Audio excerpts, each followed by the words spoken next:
போர்ட்லிங் கம்பெனிஸோட ரொம்ப ஒருங்கிணைச்சு ரொம்ப பிரமாதமா இந்த கரப்ஷன் நடந்திருக்கு. விலை வந்து 10 to 30 ரூபாய்க்கு அதிகமா இருக்கு.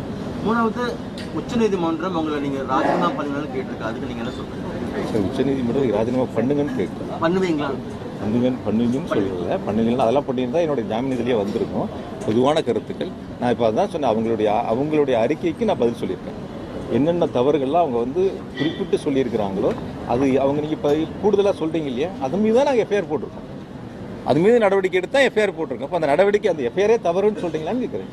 கீழ்நிலையில் இருக்கக்கூடிய தவறுகளை சுட்டிக்காட்டி நாங்கள் ஆய்வு செய்து நிறுவனம் நடவடிக்கை எடுத்து அதன் மீது வழக்கு பதிவு செய்யப்பட்டிருக்கு.